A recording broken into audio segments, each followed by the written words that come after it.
Greetings, it's Digital Clarity with Robin, and I want to talk to you about how an AI chat called Manus analyzed a suspicious link for me and provided me with a report that I'm glad I paid attention to. But before I get into full detail with that, I want to tell you something very important. If you ever feel that a link is not trustworthy, that it is suspicious, do not copy and paste that link directly into your browser on any device. It is best that you follow a set of rules that I'll tell you about. And that is simple. If something is suspicious and you don't trust it, then you must protect your device and not put it into a situation where you compromise your information, your data. In the tech world, we have something called sandboxing.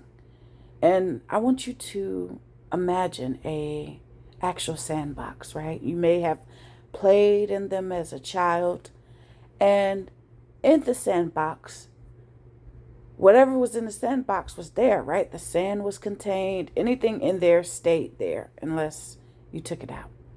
Well, the same goes in the tech world. In a sandbox environment, whatever we put in there, the goal is for it to stay in there, whether it's good, bad, or whatever the case may be. We test things out in the sandbox because we know that we don't want it affecting things outside of that.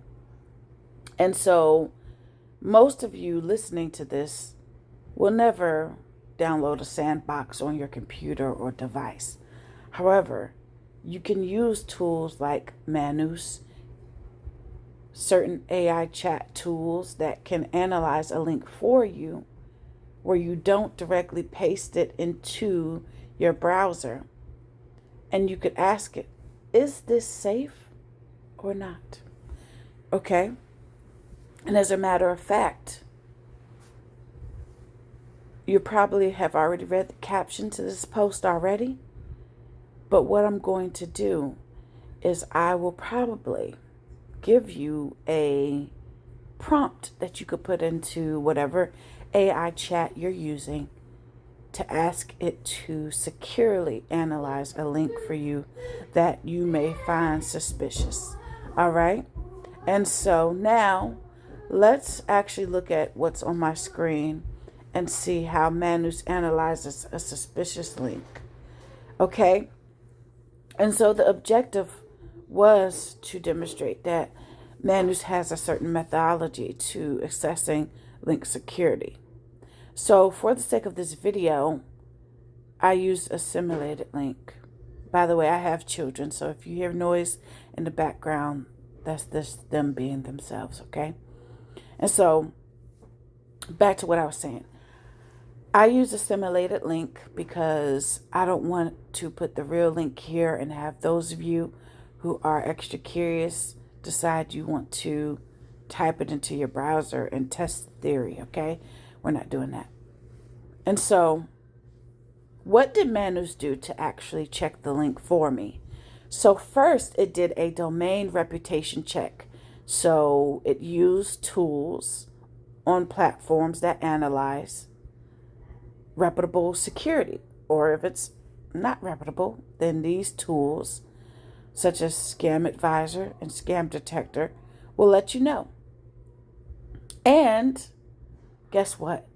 The link that I actually had analyzed had a low trust score and a history of suspicious activities. Step 2, threat intelligence aggregation. And so there's a tool called Virus Total, which is an aggregator of antivirus and website scanners. And so, of course, it's submitted the full URL to the tool, and upon further analysis, security vendors had flagged this URL like it was nobody's business. And more importantly, it was classified as phishing by multiple engines. Step 3, contextual search and community reports. So basically, doing a Google search to see what other people are saying. Based on the result of that, there were user reports of phishing attempts via this domain.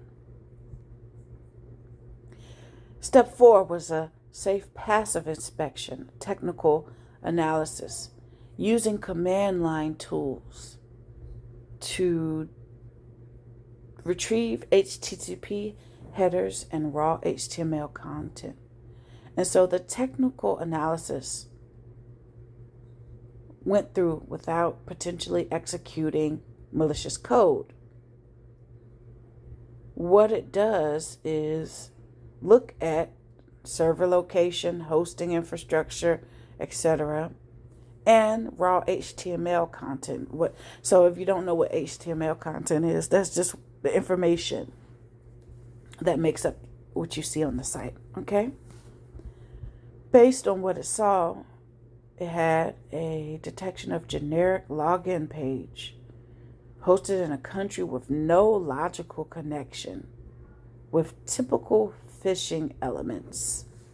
Isn't that interesting? All right.